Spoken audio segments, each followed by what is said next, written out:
It's time for Mac Stories Unwind. I want to welcome you to the show, Federico Viticci. How are you doing today? I'm here. Thank you for the warm welcome. I'm doing fantastic. How are you? I'm doing all right. I don't know why I've started making you sound like you're the guest on the show. You're not the guest. You're the co-host. I'm glad to have you here. I wouldn't be able to do the show without you. I mean, we each hold up a leg of the stool. There's no one to hold up the third leg, though. Maybe we need a third person. I don't know. I don't know where I'm going with this either, Federico. No, It's been a long week, I think. It's been a long week, and we are ready for the picks because now Unwind is a podcast all about the media picks for the weekend. Yes, and if you want to learn more about that, I actually wrote a story kind of officially announcing what has been true for the last couple of months if you listen to the show regularly, which is we have gravitated away from recapping Mac Stories content and to doing nothing but picks, which I'm very happy about because I enjoy sharing these picks with you. I get a lot of great ideas from you. I think you get a few good ideas from me, and hopefully the listeners get a lot of great ideas from both of us. And we could also get a bunch of great ideas from listeners. So if you have some recommendations for us, let us know, either on Twitter or if you are in the Club Mac Stories Plus Discord, let us know there. Whatever avenue you prefer, just if you have recommendations for things that you think based on our taste we could enjoy, let us know. We it can be a two-way thing. I would love to get some recommendations. We have a very active Discord for Club Mac Stories Plus with channels for things like movies and TV shows and music and video games. And I always get great recommendations there. So I'd love to get even more from people on Twitter or in the Discord. All right, Federico, why don't we get started? I'll let you kick it off with your pick of the week. All right, I have two TV picks this week. For two shows that Sylvia and I were obsessed with over the past 2 weeks. One that we finished in like 3 days, and the second one that we started a few days ago, and we are really getting into it. So the first one, you probably heard of this. It's Only Murders in the Building. Yes. So this is a TV show. I believe it originally was on Hulu. It's on Disney Plus for me here in Italy. I think you can also find it on Disney Plus now. So this is a fantastic show. It's a mystery comedy series. It's a murder mystery series, right? With an excellent cast. So there are three strangers played by, and now I need to be very careful here in not to spoil this show, which is why I'm having two picks, because there's not a ton that I can say about the story, right? Because you gotta be careful with these kinds of stories. So there are three strangers played by Steve Martin. Steve Martin is also the creator of the show, together with John Hoffman, Martin Short, and Selena Gomez. They are three strangers. They don't know each other, and they live in this very affluent, very rich building in the Upper West Side of New York City called the Arconia.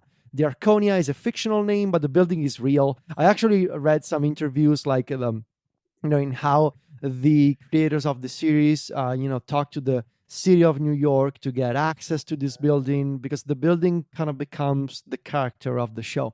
Anyway, these three strangers, they live in this building for rich people, essentially, and a murder happens. Someone is killed in this building. Now, I guess I can reveal this because it's just from the first episode, so I'm not spoiling anything. So these three strangers, they meet in an elevator of the building for the first time. All of them are obsessed with true crime podcasts. Okay. So this was all very meta for me, because it's talking about something that I do. Well, I don't do true crime podcasts, but it's very much, it talks about the podcasting industry. So these three strangers, each of them obsessed with the same true crime podcast series. It's a fictional series called All Is Not Okay in Oklahoma. And so as they are listening to this podcast, the fire alarm goes off in the building. They need to evacuate the building. The police arrives, and they're not told right away what happened. So they go to a nearby bar to spend some time until, they can go back to their apartments. And they realize, because they were all listening to the podcast, the latest episode of the podcast, they look at each other's screens and they realize, oh, you're a fan of the podcast too? And so they start talking to each other, and they get to know each other over their common interest in the true crime podcast they are listening to. When they go back to the building, they realize that a person was murdered in an apartment of the Arconia. And this person called Tim Kono is a young guy that was actually a close friend of the girl of the group of people. The girl is named Mabel, and the other two characters are called Charles and Oliver. So Steve Martin plays Charles Hayden Savage, a former semi-retired actor who starred in a popular police series from the 90s. And Martin Short plays a character called Oliver Putnam, a former Broadway director who is very much financially struggling at the moment. So the core idea behind the show is they realize they can also do their own true crime podcast now to investigate what happened to Tim Kono. This is where I'm going to stop with the details of the story. I just want to say that there are 10 episodes in the first season of Only Murders in the Building. It's already been renewed for a season 2. I'm not going to say anything more. Although it appears that Cara Delevingne is going to be in season 2, so I'm very excited about that. She's going to play a new character in season 2. I'm really curious to see what they do. I hadn't heard that. Yeah, me neither. I just found out today. So I love this series for a couple of reasons. First, I'm really into murder mystery type movies and TV shows. They are like puzzles to me. Because you got to piece together all the details, pay attention. And because it's a visual medium, right? It's not a book. Right. You can, the details are actually given to you visually, but you got to pay attention. And you got to put together all these different hints and details that you can gather from all the episodes of the series. I also liked it because of all the podcasting thing going on. They struggle initially to find the sponsor, and then they find the sponsor. I've been there. We've been there, and so it's very much up my alley, so to speak. Right. Siri just transcribed everything that I said on my Apple Watch. Thank you, Siri. The other thing that I loved is, just the characters. Steve Martin and Martin Short, obviously I was familiar with their previous work. I love Martin Short especially. I think he does an excellent job at conveying the humor and sometimes the absurdity of the situation that they're in. But I was also surprised how he can pull off more dramatic scenes in his relationship with his son, for example, in the show. I was very surprised by Martin Short's capabilities to go beyond the usual, comedy sketch, basically. I was very surprised by Selena Gomez. She does an incredible job at playing this character, Mabel. And Mabel doesn't reveal initially to the rest of the crew that she actually knew Tim Kono very well. And there's a whole mystery unwrapping there. And generally speaking, it's a fantastic show that is full of twists and turns. Sylvia figured out some of the key characters that were responsible for what is going on around episode 5. She didn't fully figure out the whole thing, but she got very close. I think it's the type of show that when you get to the ending, you're like, all the details were in fact right in front of me. And if I paid attention more, I could have solved it. But that's the beauty of this type of shows and this type of media, right? The murder mystery. When it's done well, it keeps you on your toes, it surprises you, and it keeps you engaged. But then it also makes sense. And it makes you realize if you paid attention more, you could have solved it yourself too. So this sounds like a lot of fun. I actually have had this on my list to watch for a long time. Oh, it's very good. Never done it. It's so good. Tina Fey plays a guest, sort of like a side character in all of this. She's probably gonna have a bigger role in season 2. Again, I don't want to say anything else, but I just love the structure of this with the flashbacks, the different points of view to show you what happened from the point of view of different characters. Really well done. Really enjoyable. That's very nice. Yeah, episodes are in the range of 25 to 35 minutes. So it's very nice. Yeah, very easy to get through. We did All it in right. like 2 days. So Oh, wow. yeah. All right. Before you get to your second TV pick, Federico, I think we'll give people a break. What do you think? I'll do my pick because I've got a music pick this week. All right. My pick is a brand new album that just came out last week, and that's A Lucifer on the Sofa by Spoon.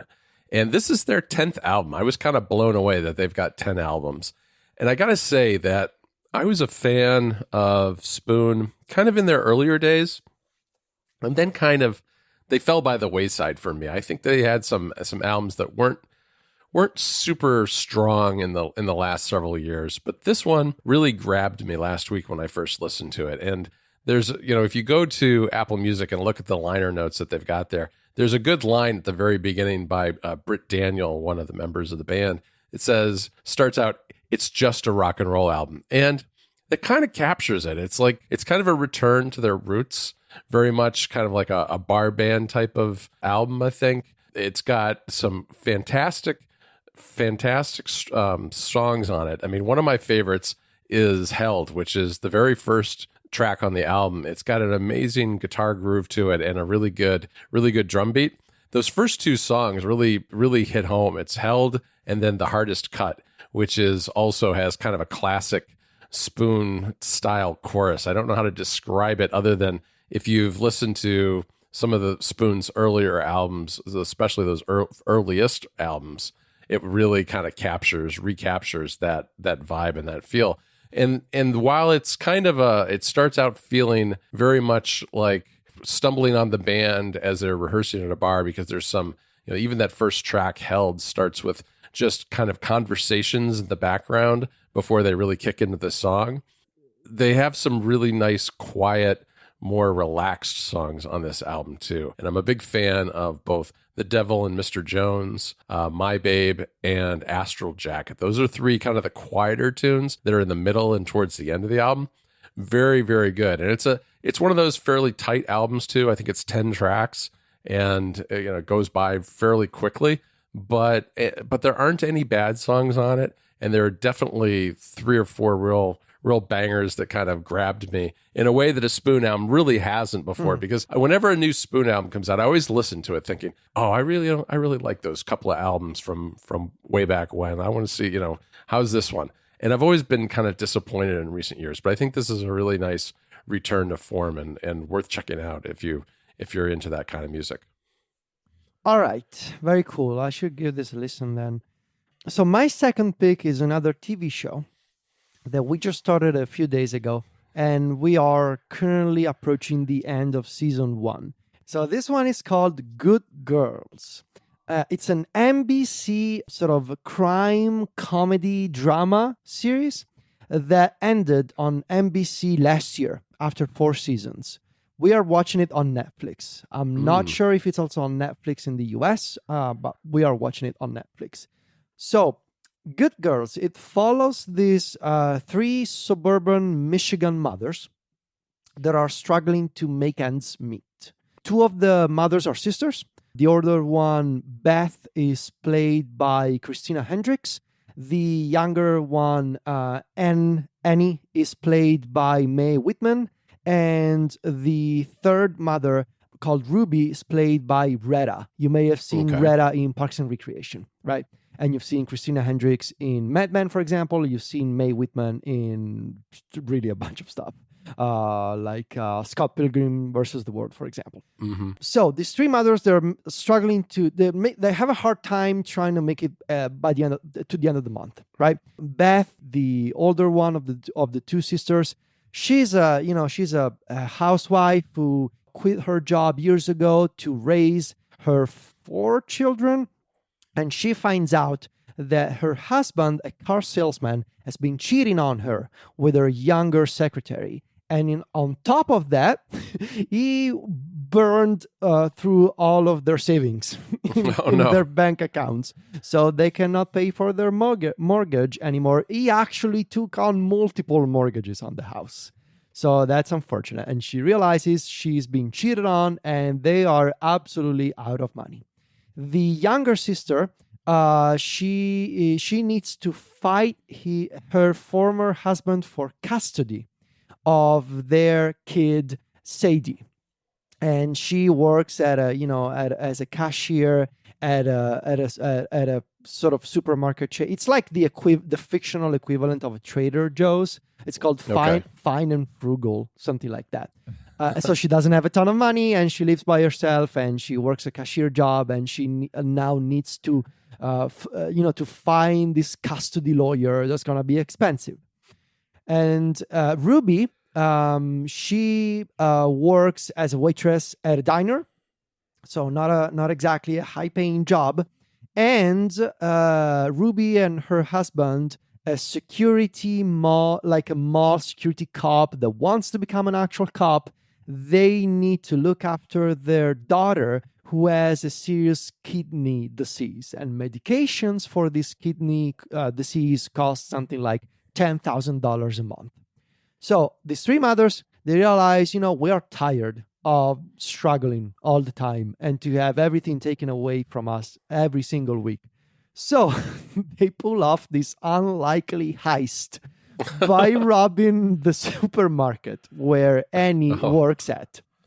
Now, unfortunately, they get caught later by Annie's manager, because the manager sees one of the tattoos on Annie's back. So the manager is onto them.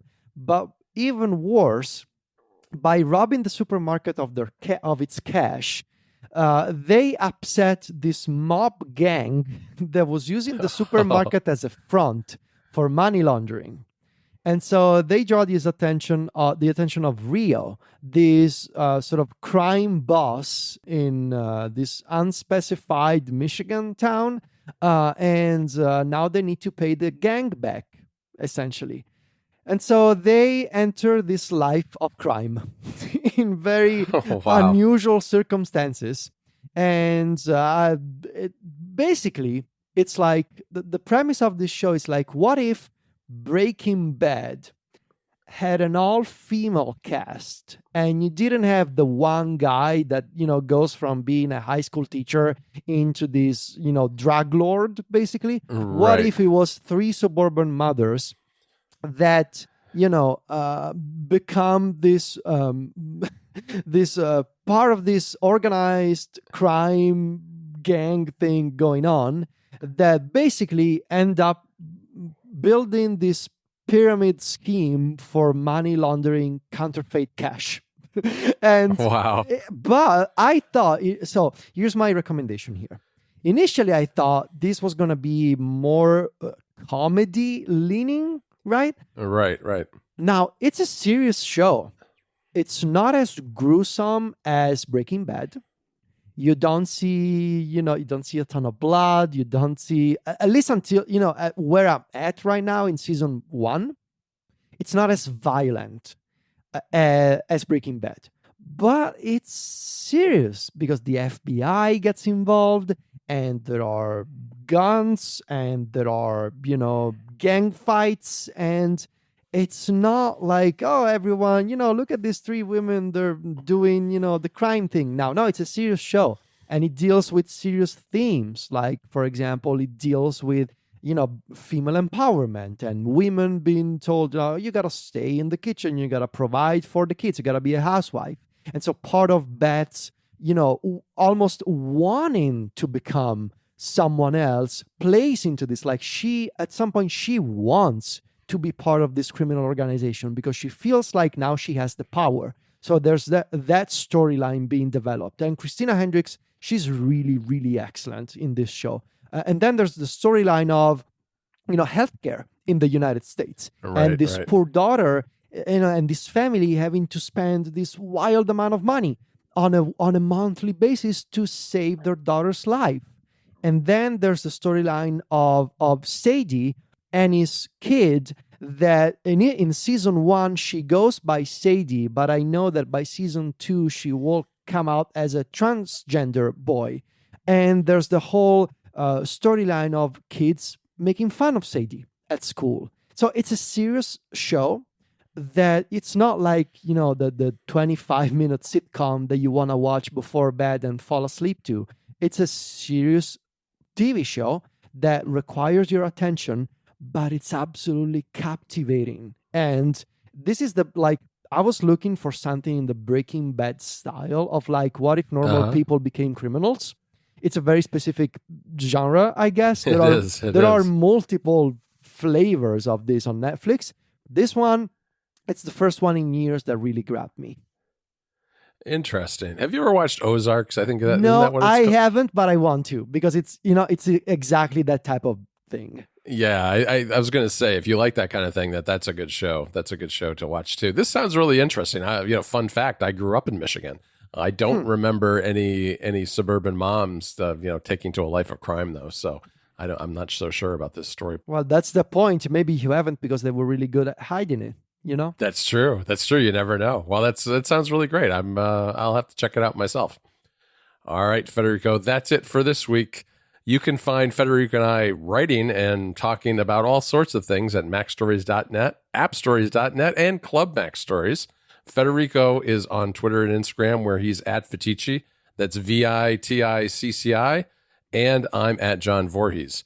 JOHNVOORHWES. Talk to you next Friday, Federico. Ciao, John.